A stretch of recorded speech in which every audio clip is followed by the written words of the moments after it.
The night air was crisp and clear in the quiet Vermont suburb of Fairview, where maple trees swayed gently and porch lights glowed like beacons of security. On a cul-de-sac surrounded by cheerful homes, the Thompson residence was alive with the sound of laughter and birthday songs. Inside, 12-year-old Mia Thompson was celebrating her birthday with 5 of her closest friends, but none were closer than Emma Carter. Emma had been Mia's best friend since kindergarten. Her honey-blonde hair was usually in a braid, her laugh infectious, and her imagination boundless. They shared secrets, bracelets, and dreams of someday traveling the world together. That night, the living room was filled with sleeping bags, popcorn bowls, and the giggles of girls on the cusp of adolescence. Jessica Thompson, Mia's mum, moved around them, checking in with snacks and extra pillows, her heart full at the sight of her daughter so happy. As midnight approached, the girls eventually began to fade. Some fell asleep watching a movie. Others whispered under blankets until their eyelids grew heavy. Emma had curled up beside Mia, her backpack placed neatly at the foot of her sleeping bag. Nothing seemed out of the ordinary until the morning sun rose. But before we dive deeper into this mystery, make sure to subscribe for more powerful, true stories that stay with you long after the screen fades. At 7:14 a.m., Jessica padded downstairs in slippers, expecting to find the girls still asleep. Instead, she found 5 of them. Emma was missing. At first, she thought maybe Emma had gone to the bathroom or stepped outside. But the minutes passed. Jessica called upstairs, then she called louder. Mia awoke, confused, rubbing her eyes. The others stirred too. Emma's shoes were by the door. Her backpack remained where it had been, but Emma was gone. Panic didn't arrive all at once. It crept in gradually. Jessica called Emma's parents, Paul and Rachel Carter. Paul answered, groggy. He hadn't seen Emma since dropping her off the evening before. Jessica's voice trembled as she explained, trying not to alarm them, though alarm had already taken hold. Emma's absence felt impossible. She was not the type of girl to sneak out or wander off. By 8:30 a.m., police were at the Thompson house. The neighborhood quickly turned from peaceful to pulsing with tension. Officers questioned every girl who had slept over. Mia was quiet, hugging her knees to her chest, her eyes darting from the officers to her mother. She insisted Emma had gone to sleep next to her and was there when she herself fell asleep. She was right there, Mia repeated. She didn't say she wanted to go anywhere. She was tired, that's all. Officers canvassed the area, knocking on doors, checking backyards, peering into sheds and garages. No signs, no footprints, no broken windows, no screams were heard in the night. No one had seen a thing. By noon, Emma's picture was being shared online. The news spread quickly. Rachel Carter arrived sobbing, clutching her daughter's favorite stuffed elephant. Paul tried to keep calm for her sake, but the fear in his eyes betrayed him. They asked question after question, most of which had no answers. Rachel kept repeating Emma's name like a prayer. The girls who had been at the party were taken home by their parents, faces pale and confused, the celebration forgotten. By late afternoon, K9 units were brought in. The trail led nowhere. Emma had vanished without a trace. Inside the Thompson home, Jessica sat on the edge of Mia's bed that night, brushing her daughter's hair. Mia stared at her lap, silent. "Is there anything else you remember, sweetheart?" Jessica asked gently. Mia shook her head slowly. She was asleep. Then she wasn't. Jessica pressed a kiss to her temple and whispered, "We'll find her. I promise." Outside, porch lights stayed on all night. For the first time, Fairview felt like a place where anything could happen, and not all of it good. The days that followed brought more questions than answers. Investigators scoured the Thompson house. Nothing was out of place. Emma's backpack was examined, but held only the usual sleepover essentials: pajamas, a toothbrush, a book she was halfway through reading, and a small notebook filled with doodles and lists. No signs of struggle, no goodbye note. A reward was posted. Flyers were printed. Neighbors formed search parties. Helicopters buzzed overhead. But the woods beyond the town, thick and quiet, offered no clues. Within 72 hours, the nation knew Emma Carter's name. Yet for those who loved her, the world had stopped turning. By the second day, the search for Emma Carter had overtaken Fairview. Trees were stripped of their innocence as volunteers pushed through thick brush and tangled roots, calling her name with fading hope. The sun beat down on officers and civilians alike as they fanned out across the small town, retracing steps, combing through creeks and checking every inch of the area surrounding the Thompson home. Emma's parents, Paul and Rachel Carter, were no longer shadows of themselves. They were barely functioning. Paul kept a steady pace, joining searchers at dawn and staying out long after dark, flashlight in hand, face tight with exhaustion. Rachel could not bring herself to leave Emma's bedroom. She sat by the bed, tracing the stitching on the quilt her mother had made for Emma's 8th birthday. Her phone rang constantly, but she answered only 1 out of every 10 calls. Each time her voice cracked under the weight of hope slipping through her fingers. The police set up a command post near the elementary school. Their questions grew sharper, their presence more commanding. Detectives pressed the Thompsons for every detail of the party: what was eaten, who went where, who slept closest to whom. Jessica repeated herself over and over. She offered them everything she could think of: guest lists, allergy notes, receipts from the bakery. She cried quietly as she answered each question. Mia, however, said very little. She sat at the kitchen table with her arms crossed over her chest, eyes fixed on the wooden grain. She said Emma had fallen asleep beside her. She remembered them talking about the next school field trip, giggling about a boy in their class. Then, nothing. When pushed, Mia clammed up. "I already told you everything," she whispered.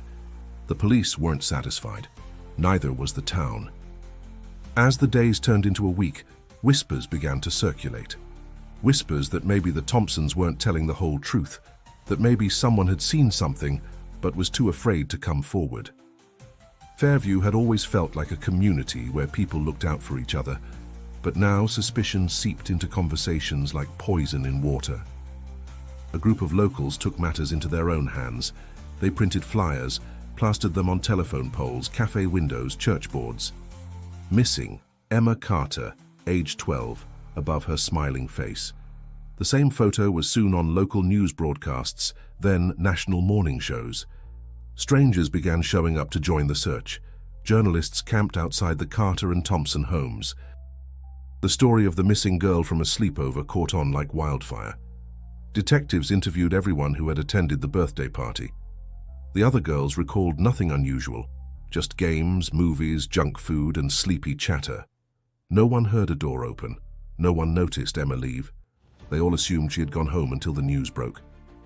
Their recollections were filled with confusion, their faces pale with guilt that they hadn't noticed. Investigators began to dig into the backgrounds of everyone involved.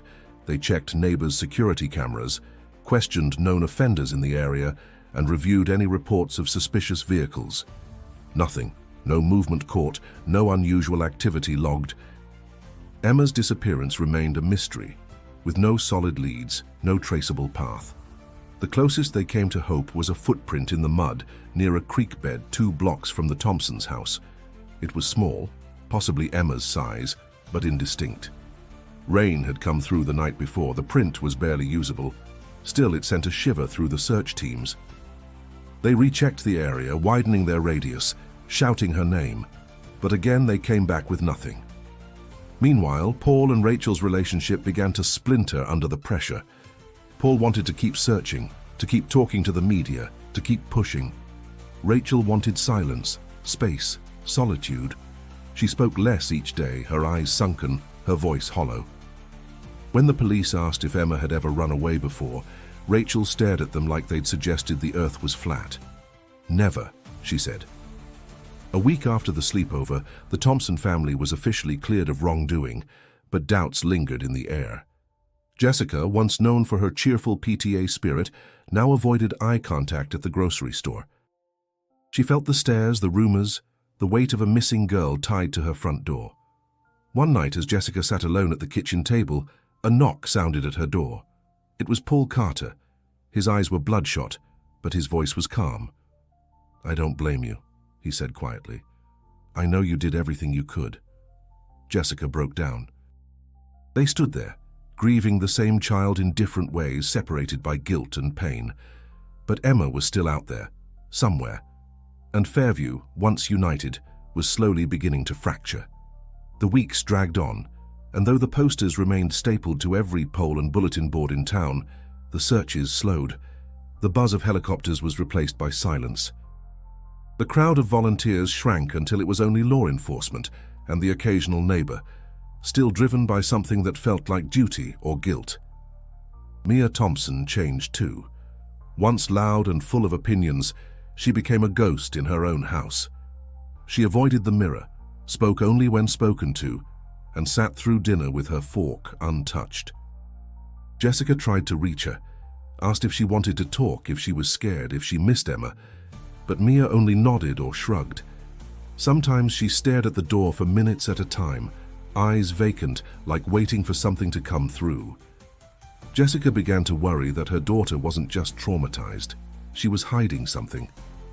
One night she walked past Mia's room and heard her murmuring. Jessica leaned closer. Mia was whispering to herself over and over, "I didn't mean to, I didn't mean to." The next day, Jessica asked her gently, "Sweetheart, did something happen that night? Something you didn't tell the police?" Mia froze. Her lips parted slightly, then closed again. She turned away. "No," she said. "Nothing happened." Jessica's stomach twisted. Meanwhile, detectives kept pressing every possible angle. The list of suspects was short, mostly neighbors and relatives who had been near the Thompson house that night. Among them was Caleb Dixon, a 16-year-old who lived across the street. He was known to wander at night, sometimes seen at odd hours near other homes. A loner, not dangerous but odd. Police brought him in for questioning.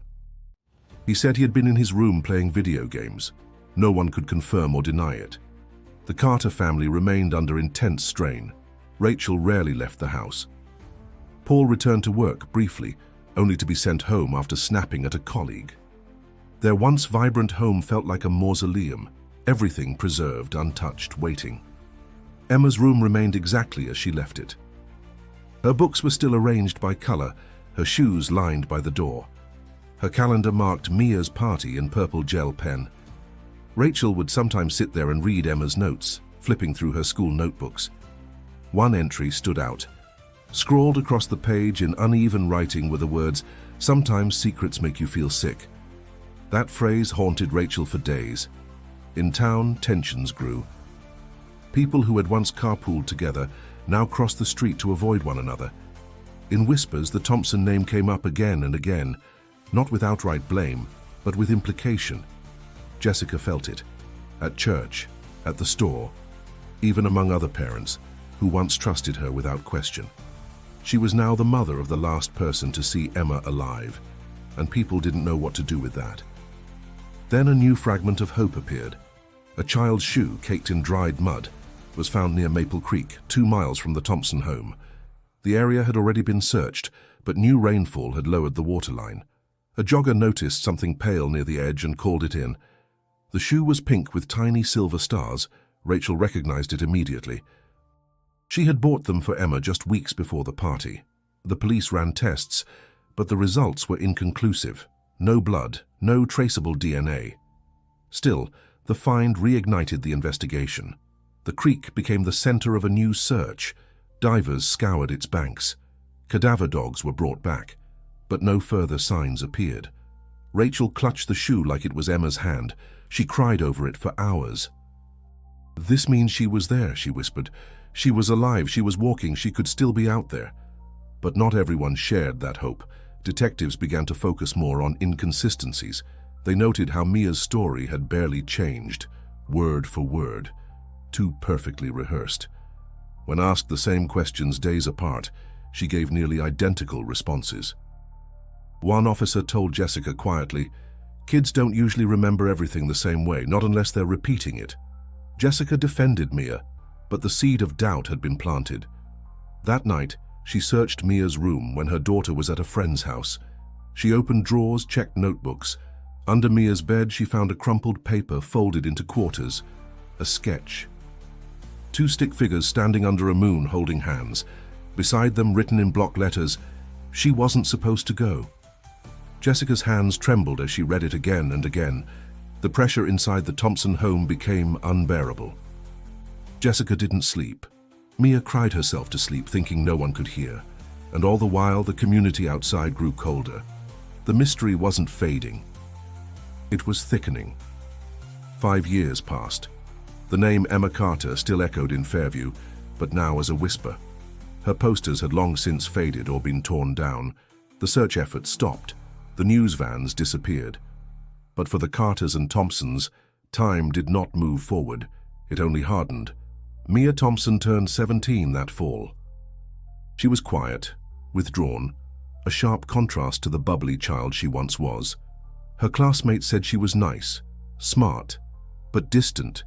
She didn't go to parties, rarely spoke up in class, and spent most of her free time in the library or writing in a small leather journal she carried everywhere. No one saw what was inside. At home, Mia drifted through the halls like a ghost. Jessica tried everything. Family counseling, weekend trips, even baking Mia's favorite chocolate chip muffins. But their connection had frayed. Conversations became mechanical.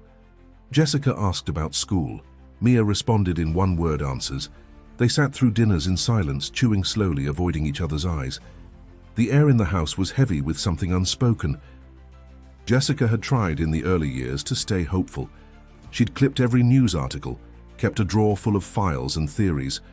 But as the seasons changed and leads dried up, something in her hardened. Her smile became rare. Her laughter disappeared. At work, she kept her head down.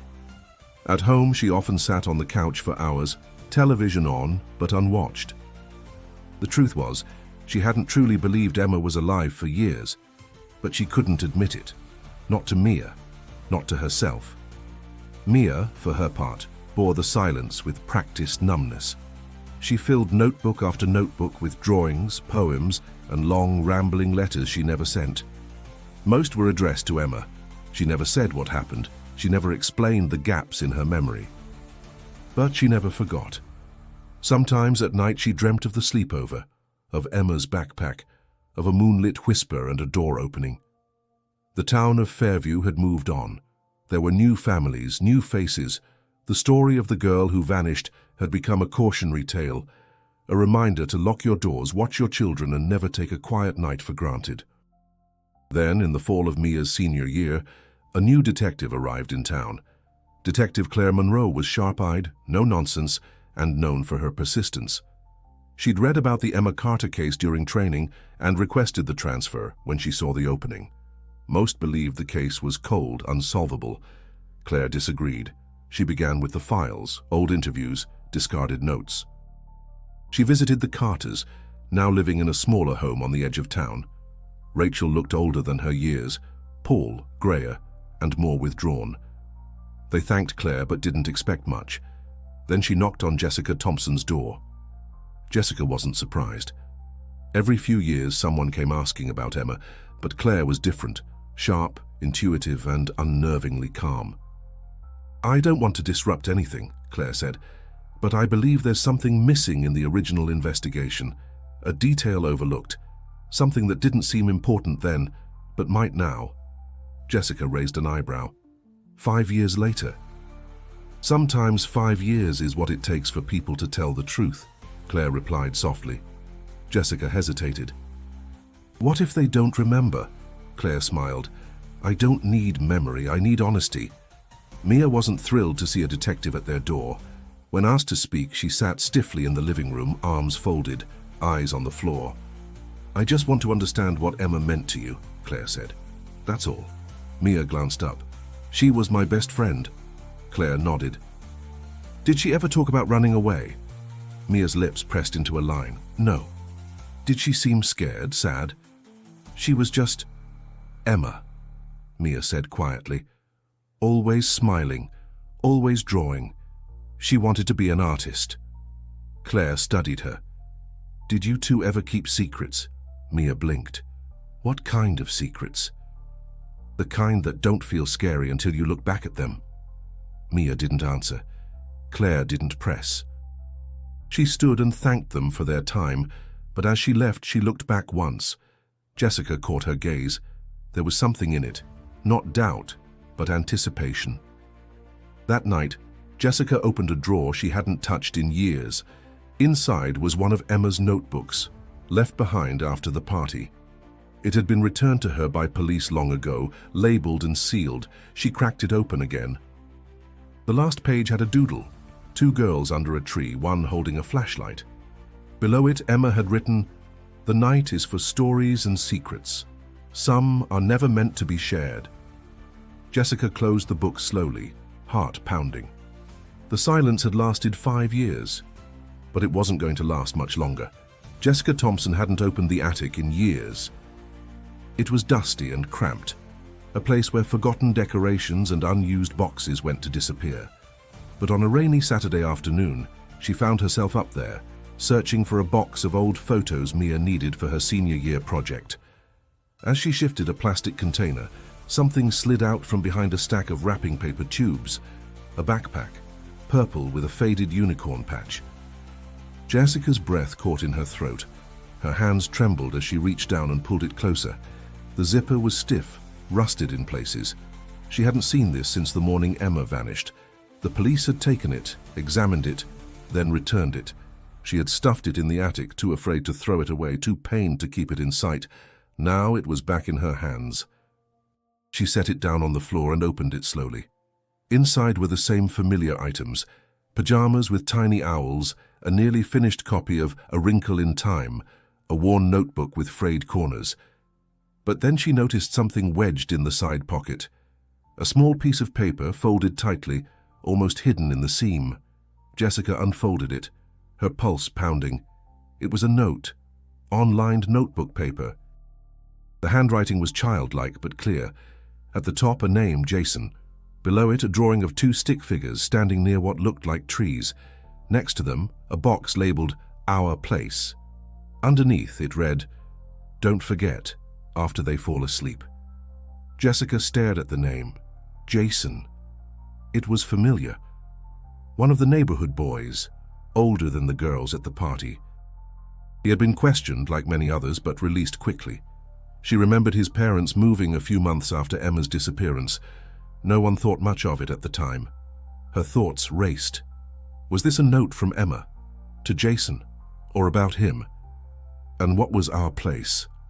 She showed the note to Detective Monroe the next day. Claire studied it carefully. "This wasn't in the original file," she said. "It was in the backpack," Jessica replied. "I must have missed it before." Claire nodded, her expression unreadable. "Jason Whittaker," she said. "He would have been about 15 at the time." Jessica flinched. "You think he—" "I think I need to talk to him," Claire said. That evening, Jessica confronted Mia. She sat on the edge of her daughter's bed and held out the note. Mia stared at it for a long time. Her lips parted slightly, then closed. "Do you remember this?" Jessica asked. Mia didn't answer. Jessica's voice was quiet. "Emma wrote it. It was in her backpack." "Who's Jason?" Mia's eyes flickered, filled with something between fear and guilt. "We weren't supposed to tell," she whispered. Jessica's heart clenched. "Tell what, Mia?" Mia looked away. "We had a plan." Jessica sat still, her voice barely audible. "What kind of plan?" Mia hesitated. "We were mad at our parents. Just stupid kid stuff. Emma thought we could run away for a night. Just one night, to scare you, to make you pay more attention." Jessica's breath caught. "And Jason? He had this fort in the woods." It wasn't even real. Just a place he built with his brother when they were younger. Emma said he told her it would be safe. Jessica's head spun. "Did you go?" "No," Mia said. "I didn't want to. I told her we'd get in trouble. But she said she needed to, that you never listened to her." "And then," Jessica pressed, "she got mad at me, said I was scared. I told her fine, do it alone." She said okay. Jessica's hands trembled. "Why didn't you say anything?" "I thought she'd come back," Mia said, her voice cracking. "I thought she'd get scared and come back before morning, but when she didn't, I didn't know what to do." Jessica felt her world tilt. All this time, the truth had been buried under guilt and fear. Claire returned with more questions. The note, The name, the drawing. It all pointed to something deliberate, a plan between children that had gone terribly wrong. They revisited old reports. Jason's family had left town quickly, citing job relocation. But now, new records showed he'd been arrested the year prior for drug possession. He was in a juvenile facility 2 states away. Claire made plans to visit him. Meanwhile, Jessica sat in her living room holding the note. The words haunted her. Don't forget after they fall asleep. Emma hadn't been taken. She had gone. And that changed everything. Detective Claire Monroe sat in her car. The note from Emma laid flat on the passenger seat beside her. The childlike drawing, the crude map, the name, Jason, all pieces of a story left unfinished. She'd spoken briefly with the facility housing Jason Whitaker, now 20, and serving time in a juvenile to adult transition program. He barely remembered Emma, claimed the drawings were just part of a fantasy the girls had. But something in his voice was off. A hesitation, a crack in the mask. Claire wasn't satisfied. Back in Fairview, Jessica couldn't sleep. The idea of Emma willingly walking off into the night haunted her. She couldn't stop wondering if there was more to uncover, more the girls had hidden. She returned to the attic, this time on purpose, digging through old boxes with methodical intensity. She searched every corner, every envelope, every forgotten scrap of the past, and then she found it. A tin box, once decorated with stickers, now faded with age. She opened it with shaking hands. Inside were notes, dozens of them, folded triangles and hearts, scribbled in pink and purple pens, all in Emma and Mia's handwriting. They were letters, passed during class or written during sleepovers. Some were simple, jokes, drawings, crushes. Others were more serious. One caught Jessica's eye. Dated 2 weeks before the party, it read, "Operation Freedom Night is going to be awesome. I can't wait to be in the woods under the stars. Just us, no yelling, no rules. You promised you wouldn't back out." Jessica read it again, her stomach sinking. Operation Freedom Night. This wasn't just a prank or a moment of rebellion. It had a name. It had intent. Another note followed, written in a different tone. "Are you sure we can trust Jason? You said he was weird. I don't want him to tell. What if he tells?" Jessica flipped through more. A pattern emerged, Emma growing more excited, Mia hesitant. One final note stood out, written on a ripped piece of paper with jagged edges. "I think I'm going alone. You're too scared, and I don't want to wait. Don't tell anyone. If I don't come back, maybe they'll finally listen." Jessica's hands shook. She called Claire immediately. By morning, Claire and Jessica sat at the kitchen table, the notes spread before them like pieces of a lost diary. Claire photographed each one, her expression tight. "These aren't just scribbles," she said. "They're a map of intent." This was premeditated. Jessica looked out the window. She was just a child. She didn't understand the danger. But someone did, Claire said, and someone let it happen. They decoded one final message. A cipher Emma and Mia had used often, simple number-to-letter codes they thought were unbreakable. The message read, "Secret place, same as last summer, behind the second trail." "Bring the flashlight and the candy." Claire raised an eyebrow. "What's the second trail?" Jessica exhaled slowly. "It's in the woods behind the Carter house. There's a path that splits. One goes to the lake, the other to an old logging trail. The kids used to call it the second trail." "And secret place?" Jessica shook her head. "They had a little hideout out there. We thought it was just a fort." "Blanket and sticks, nothing serious." Claire stood. "Show me." They drove out that afternoon. The woods were dense, the trails overgrown with ivy and fallen branches. Jessica led her down the familiar path, then pointed when it split. "There," she said. They followed the second trail, ducking under branches, stepping carefully through the underbrush. After nearly half an hour, they found it. An old wooden structure, half collapsed, hidden behind a curtain of ivy. It was more than a fort. Someone had once put effort into building it. Boards nailed to tree trunks, a tarp roof now rotted. Inside, discarded wrappers, a rusted lantern, and what looked like a blanket buried under leaves. Claire knelt and pulled out a torn piece of fabric. Faded pink, tiny owls. Jessica covered her mouth. Emma's pajamas. Claire placed it in an evidence bag with gloved hands. "We'll test it," she said, "but this is her. She made it this far." Jessica's voice was barely a whisper. "She really came." Claire looked around.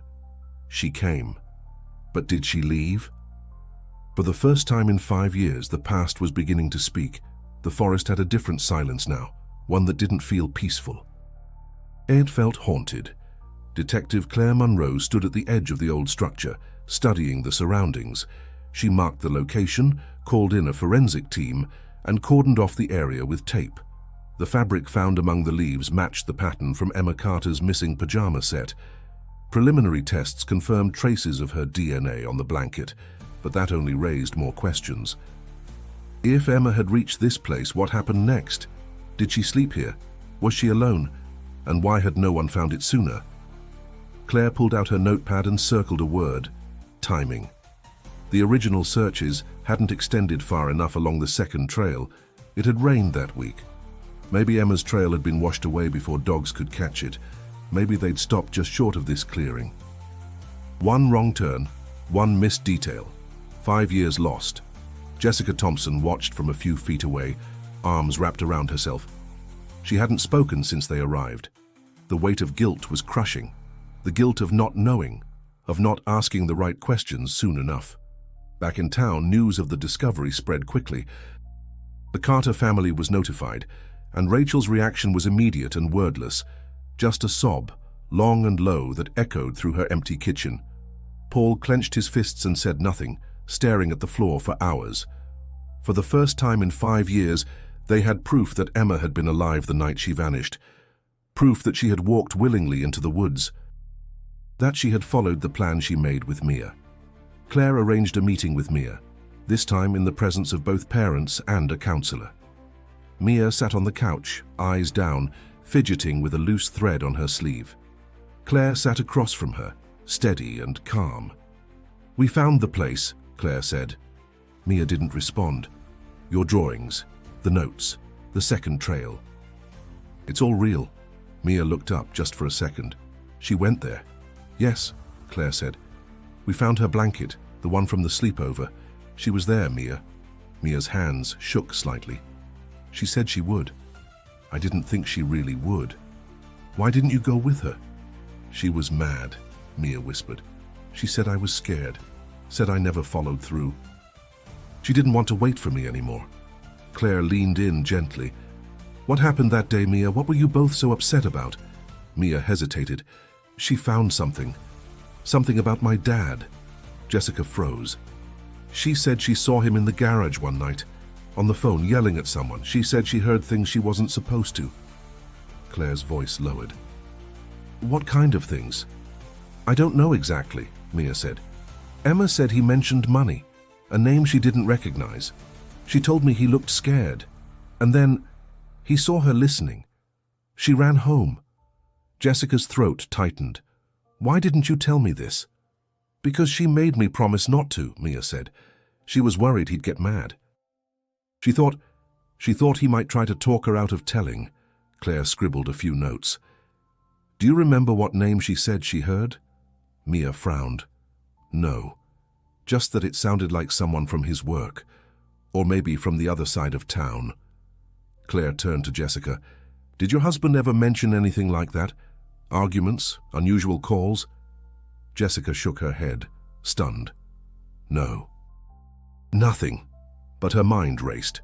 Late-night calls, sudden errands, the locked drawer in the garage he never explained.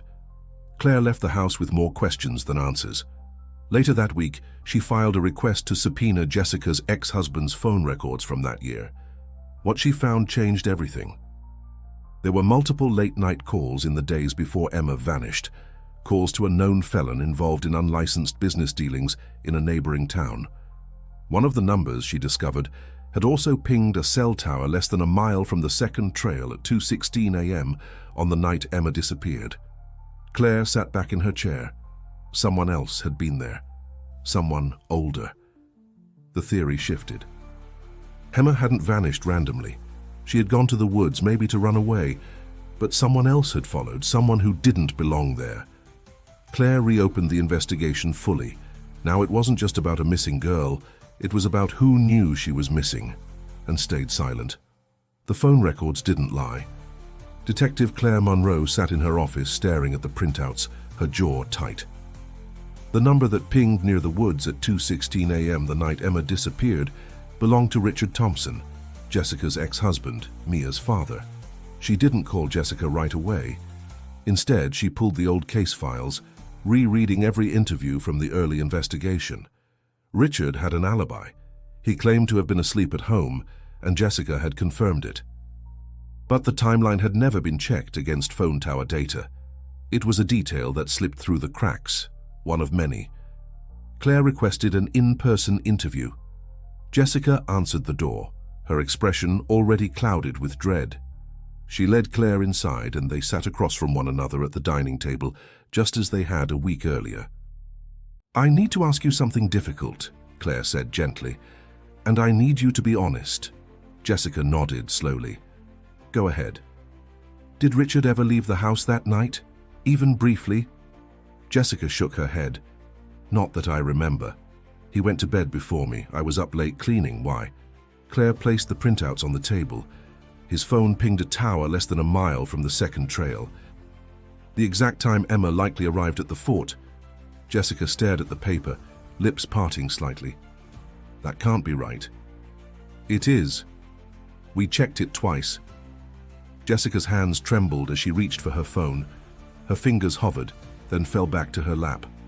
Claire's tone softened. "I think Emma saw something. I think she heard something that made her want to run. And I think someone followed her." Jessica shook her head, but not with confidence. He wouldn't hurt her. He loved Mia. He wouldn't risk that. Mia said Emma overheard a phone call, that she thought Richard was involved in something shady, maybe illegal, that she saw him in the garage yelling into his phone. Jessica closed her eyes. There were late-night calls. But he said they were about work, always about work. "Jessica," Claire said carefully, "is there any reason Richard would want to silence Emma?" The question hung in the air like a storm. Jessica stood, walked slowly to the kitchen window, and stared out into the backyard. When she spoke, her voice was fragile. "There was a time he got in deep with a friend of his, bad debts, some kind of import scheme. I thought it was over. He said it was. But he started getting paranoid, locking the garage, shutting down conversations. One night, I saw him burn papers in the fireplace. Did you ask him about it? He said I was overthinking. Said he was just protecting the family." Claire stood too, but kept her voice level. "I need to speak with him. Where is he now?" Jessica hesitated. "He lives in Burlington, with his new wife." Claire nodded. "We'll bring him in for questioning." That night, Jessica sat on the edge of Mia's bed, just as she had years ago. Mia looked up, wide-eyed, already sensing something had changed. "It's about Dad, isn't it?" she whispered. Jessica nodded. Mia's voice cracked. "I didn't know, I swear. I thought Emma just wanted to get away for a night." Jessica stroked her daughter's hair. "I believe you. But it's time we face the truth." The next day, Claire and 2 officers arrived at Richard Thompson's house. He looked surprised but calm.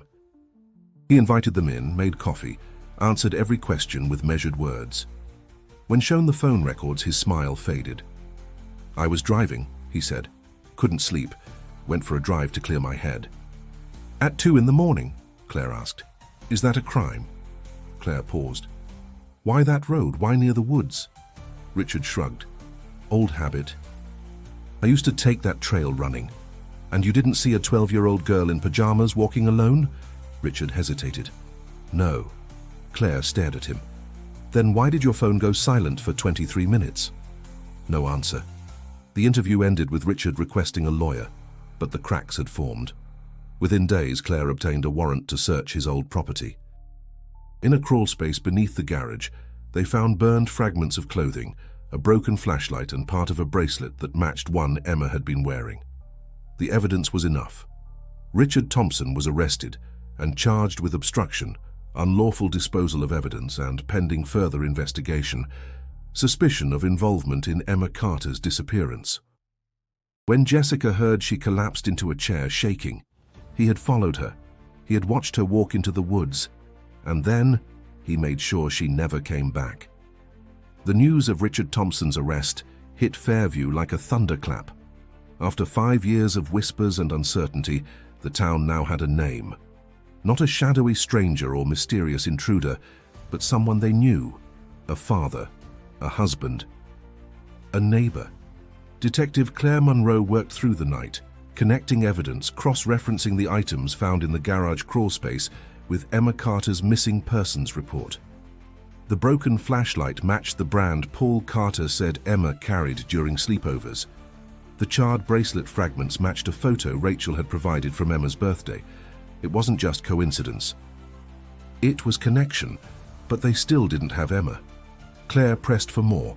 The arrest of Richard Thompson reopened files, memories, and doors that had long been closed. She revisited the site in the woods with a forensic team and combed the surroundings beyond the original structure. They expanded the perimeter and used ground-penetrating radar. 2 days later, they found it.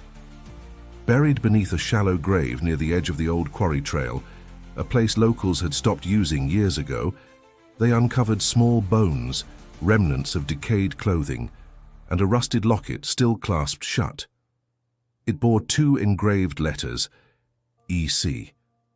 The medical examiner confirmed what everyone feared. It was Emma. The announcement came with no dramatic press conference, no flashing lights, just a quiet call to the Carters, who had already waited too long. Paul answered.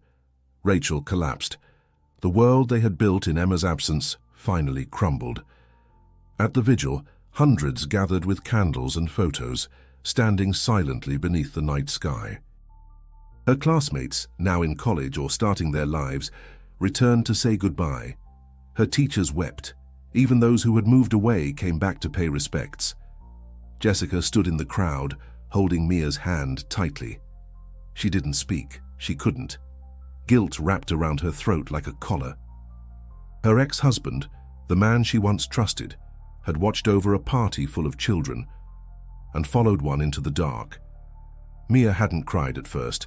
She had sat on her bed for hours, staring at the floor. But when the vigil began, and she saw the lights, the photos, the people who had come for Emma, something inside her broke. She wept until she couldn't breathe. Claire stood near the back, notebook in hand, watching it all.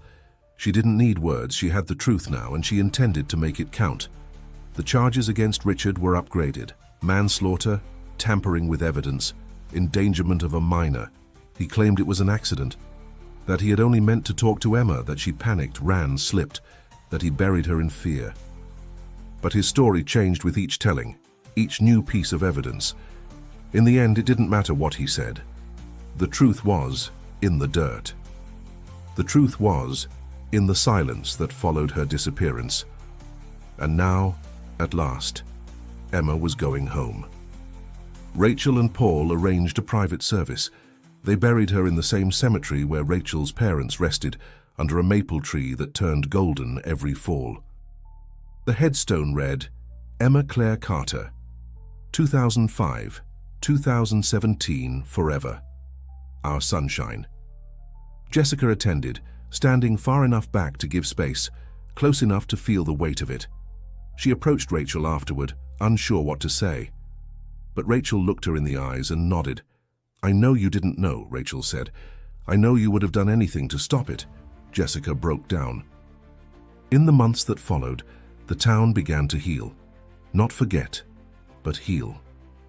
The case was closed, the mystery resolved, but the grief lingered. Quiet, enduring, honest. Claire filed her final report and was offered a commendation. She declined the ceremony. Instead, she visited the Carter home with a folder, everything they had uncovered, everything they might want to know someday. Rachel thanked her with a hug, Paul with a long, steady handshake. Mia began therapy. At first, she barely spoke, but slowly she started sharing. About Emma, about the plan, about the guilt. Her therapist told her healing wasn't about forgetting, It was about letting the truth exist beside the pain. Jessica read every journal Mia had written, not to punish, to understand. She found drawings of Emma, poems about the fort, one final page titled, "If I Could Say One Thing." It read, "I'm sorry I let you go alone. I should have followed you. I should have brought you back." The past had swallowed Emma for 5 years, but now, at last, her story had a voice. 10 years after Emma Carter disappeared from a birthday sleepover, her story had finally reached its end. Fairview was quieter now. Time had softened the sharp edges of grief, but it had not erased them. The house where Emma last slept was no longer the Thompson residence. Jessica had moved 2 towns over, seeking a quieter life, but she left a piece of herself behind, buried in the memories, in the backyard shadows, in the attic dust. Mia, now 22, stood at a podium in a modest auditorium, delivering a speech at a youth advocacy event. Her voice was steady, her eyes clear. "I was once the last person to see a missing girl alive," she said. "For years, I didn't talk about it. I thought silence was protection, but silence is only safe for those who don't need answers." Emma deserved answers. She now worked for an organization that supported families with missing children, offering resources, comfort, and above all, truth. Her story had reached more people than she could have imagined. After a local reporter followed up on the case's resolution, national outlets picked up the story. There was no sensationalism, no dramatization. Just the story of a child, a sleepover, and the ripples of one night that changed everything. Jessica wrote a memoir called The Girl in the Backpack. It wasn't a bestseller, but it didn't need to be. It became a guidebook for parents, teachers, and community leaders, about trust, about questions left unasked, about the power of small truths. She donated all proceeds to the Emma Carter Scholarship Fund, established by the Carters themselves. Rachel and Paul continued living in Fairview. Their grief had not vanished, but it no longer ruled them. They volunteered at schools, they spoke on panels, they turned their pain into purpose. Emma's name was no longer whispered. It was spoken aloud, in classrooms, in meetings, in memorials. She was no longer a missing poster, she was a legacy. The scholarship awarded its first recipient the following spring, a young girl who wanted to be a writer, just like Emma had once dreamed. Every year, on the anniversary of Emma's disappearance, a small group gathered by the maple tree where she was buried. They didn't cry as much anymore. They told stories, remembered her laugh, her drawings, the way she always hummed when she did homework. Mia brought flowers, Jessica brought candles, Rachel and Paul brought each other. One year, Claire Monroe returned to attend. She stood back, watching with quiet reverence. She never forgot the case, not because of the headlines, but because it reminded her why she had chosen this work in the first place. Truth, she realized, doesn't always roar. Sometimes it waits in silence, in backpacks, in old notebooks, in the voices of those brave enough to finally speak. And as the ceremony ended and the group slowly dispersed beneath the golden leaves, there was a sense that Emma's story had found peace, not because it was over, but because it had been told. Before we go, if this story touched you, if you believe in the power of truth and the importance of never giving up, make sure to subscribe to our channel. We share stories that matter, stories that linger, stories that remind us of what's truly important. And if you want to keep watching, click on the video suggested on your screen right now. It's another unforgettable case, one that will stay with you long after the final word. Thank you for being part of this journey.